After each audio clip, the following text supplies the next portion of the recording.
Certains médias tournent autour du pot. Dutrisac, lui, rentre dedans. Puis il ressort avec une réponse ou avec la preuve qu'on lui en cachait une. Benoît Dutrisac.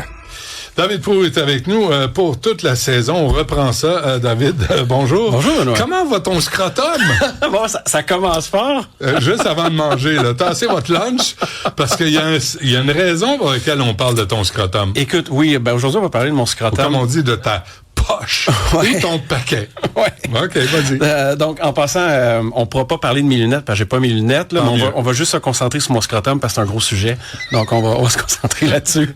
Donc, pendant l'été, il y avait, puis les gens qui aiment beaucoup l'IA, qui suivent l'IA, ils se souviennent qu'il y avait le modèle Fable 5, qu'on nous donnait accès, puis qu'après ça, on nous menaçait de nous l'enlever. On disait, on vous le donne là pour que vous l'essayiez parce qu'il est trop puissant, puis ensuite, on vous l'enlève. Fait que là, moi, je disais à Audrey, à Mme Proulx, je disais, écoute, j'aurais besoin de programmer, ce soir, on est samedi, j'ai besoin de programmer très tard, parce que j'aurais pu mon modèle dimanche soir, puis j'ai des choses à faire. Fait que là, elle dit, OK. Fait que là, je me fais un feu dehors, je programme, c'est le bonheur, tout est beau. Puis là, avant de me coucher, vers comme minuit et demi, 1h, je sens quelque chose à l'intérieur de la cuisse. Comme un genre de petit bouton creux. Comme, c'est spécial, j'ai jamais eu de bouton comme ça de ma vie, mais bon. Donc, c'est dans la haine. Là, le lendemain matin, je me réveille, c'est gros comme une petite olive verte. C'est donc bien bizarre, ça. À la fin de la journée, c'est gros comme une grosse olive noire. Là, j'ai un petit peu plus petit que comme une grosse bille, là. Là, je fais, voyons donc, qu'est-ce qui se passe? Fait que là, j'appelle Info Santé. Info Santé, ils me disent, c'est 2h45 d'attente pour parler à une infirmière. Là, la ligne, 2h45. Pour parler. 2h45. Pas pour avoir des soins. Non. Juste pour pouvoir parler à quelqu'un. Vive Santé Québec. Donc là, évidemment, je vais vers l'IA. C'est pas mon but, mais je pose la question. Puis là, ça me dit, aussitôt que tu fais de la fièvre, va à l'urgence, c'est pas normal. 10 minutes après, je commence à trembler. Je me rends à l'urgence. À l'urgence, je leur explique mon affaire et tout. J'attends. 4 heures plus tard, c'est gros comme une balle de golf. Là, je vais revoir l'infirmière, je dis, écoute... Sans blague, là. Ah oui, sans blague. Ouais. Là, je dis, regarde, je suis arrivé ici, c'était gros comme une grosse olive, là, c'est gros comme une balle de golf. Qu'est-ce qu'on fait? Ben, ça va te faire voir un médecin, va dans telle chambre.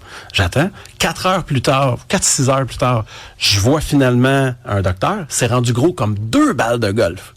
Là, je me dis, qu'est-ce qui se passe? Puis là, ça commence à s'infecter sur mon scrotum, là.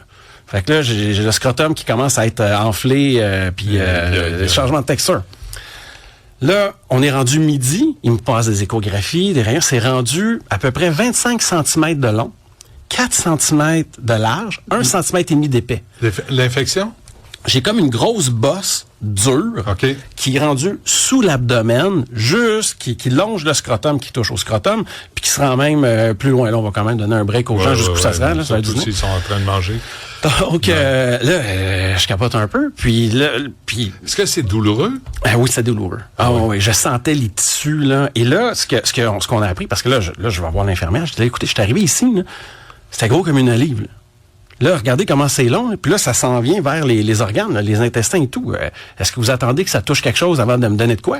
Là, ils m'ont donné des antibiotiques à spectre large intraveineux. Ouais. Et puis, là, la docteure... Puis là, moi, je suis pas fou. Je me dis, c'est-tu la bactérie mangeuse de chair? Parce que ça grandit tellement vite. Ouais. Puis là, j'ai vu que la médecin s'en venait un petit peu inquiète. Puis là, on attendait les résultats. Mais là, ils m'ont donné de quoi en attendant? Parce qu'on pouvait pas attendre. Puis finalement, ce que j'avais, c'était le Staphylococcus aureus. Puis, ça fait des infections nécrosantes comme la bactérie mangeuse de chair, dans certains cas. Donc, moi, Dieu merci, je peux te rassurer, tout le monde, s'il y en a qui s'inquiètent pour mon scrotum, j'ai encore mon scrotum, tout est beau. Oui. J'allais poser la question. J'allais me poser la question. Comment va ton scrotum? Donc, tout est beau. Et puis là... Non, mais c'est pas parce que c'est le scrotum, là, mais il y a un but, là, à cette chronique-là. C'est parce que, d'abord, toi, au lieu d'attendre le 8-1-1, qui finit toujours, et je le sais, les infirmières qui travaillent là-dessus me détestent profondément, finissent toujours par te dire, présentez-vous à l'urgence. Ouais. Tu sais, là, t'as attendu 3 heures en ligne, présentez-vous à l'urgence. Toi, tu vas sur l'intelligence artificielle, dit watch out. Ouais. J'ai 2 ou 3 angles IA à cette histoire-là, parce que je veux rassurer les auditeurs, là, cette année, je suis pas chroniqueur scrotum, je vais demeurer chroniqueur en intelligence artificielle. Je vais donner un exemple. Pendant que j'attendais à l'urgence, là, il y avait une dame que tu voyais que la salle d'attente, c'est son club social. Elle parlait à tout le monde, elle parlait sans arrêt et tout. Mais là, moi, je veux dormir. Là. Il est comme 11h30, je suis claqué. Puis, juste te montrer le niveau, la capacité des modèles qu'on a depuis l'été. En 5 minutes, j'ai demandé à l'AI, à Fable 5, je suis à l'urgence. j'ai besoin de dormir, j'ai mes AirPods qui peuvent annuler le bruit, mais j'ai besoin d'entendre quand ils vont dire mon nom, quand ils vont m'appeler. Ils vont t'appeler. Donc, j'ai besoin de me faire une application dans mon téléphone qui va écouter mon environnement, et lorsque mon nom va être dit, je veux que ça sonne dans mes AirPods. En 5-6 minutes, l'application était faite, déployée et fonctionnelle sur mon téléphone. Donc, arrête. Je te le dis, on est rendu à un niveau de... Il y a une catégorie de développeurs qui s'appelle les indie developers. Donc, grosso modo, c'est quelqu'un de très bon qui développe des petits logiciels juste à son compte, qui publie ça sur l'Internet, puis il vend ça à quelques dollars par mois ici et là. Puis moi, je suis un consommateur de ces applications-là qui me font sauver du temps à gauche et à droite.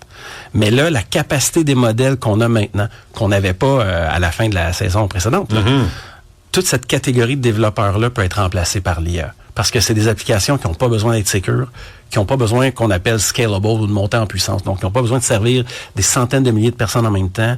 Donc, pour ces petites applications-là, le niveau de maturité des modèles est rendu. Alors, toi, tu as, David, dans ton téléphone maintenant, une application. Si tu vas à l'urgence, tu mets tes écouteurs, ça bloque le bruit, tu peux dormir, et dès qu'il annonce David Proulx, tu l'entends? Qu'est-ce que ça fait? Ça part une alarme. Bip, bip, bip. OK, là, tu t'es enlèves, tu te lèves, tu vas te faire soigner. Exactement. Ah ouais, mais ça n'existe pas pour le commun des mortels. Ben, le commun des mortels serait capable de le développer avec un petit peu de connaissances techniques. Là. Non, moi, je peux pas. Mais écoute, sinon, on va avoir un automne de fou ensemble. Non, mais on paye 40 millions là, pour Santé Québec. Ouais. Puis il n'y a rien qui sort de là. Il n'y a rien. Toi, tu vas à l'urgence, puis tu arrives avec une application, puis tu dis... je veux me reposer, mais si on m'appelle, je veux pas rater mon tour, j'ai une application pour m'avertir. Ouais. C'est pratico-pratique, là. Oui, puis si on reprend l'exemple aussi, deuxième angle IA de mon aventure, le 2h45 d'Info Santé. Ils disent, allez pas demander des questions à l'IA, parler à une infirmière, mais moi, je pense vraiment qu'on a les modèles sont suffisamment matures pour que Santé Québec en fasse un modèle, là, qui respectent les règles de Santé Québec, puis toutes leurs procédures. En fonction des symptômes. Exactement. En fait. Puis qui est capable de faire la conversation et qui parle toutes les langues, soit dit en passant. Puis qui pourrait servir l'ensemble de la population. Puis on vient de sauver toutes ces infirmières-là. On peut les mettre avec des patients au lieu de les mettre au téléphone. Donner des vrais soins. Et le temps d'attente ne serait pas 2h45. C'est fou, là. Non, mais il est temps. Il est temps. Puis les élections s'en viennent. C'est un autre sujet que personne n'aborde. J'ai très hâte de voir comment les partis vont adresser l'intelligence artificielle. Marie-France Duranceau, la semaine dernière, elle a fait la ministre du ministère de la Cybersécurité puis du Numérique et secrétaire au Conseil du Trésor, a fait un article en disant que l'IA était pour sauver des millions de dollars. Mais en même temps, la veille ou l'avant-veille, il disait on a fait nos économies de fonctionnaires, on peut recommencer à embaucher. Mais quand tu comprends l'IA, t'embauches de façon parcimonieuse, là, petit peu par petit peu. Là. Ouais, en fonction des réels besoins. C'est ça. Bon, alors, ton scrotum est sauvé. Mon scrotum est sauvé. C'est l'important pour aujourd'hui. Oui. On se reparle demain. À demain. Merci, David. Bien.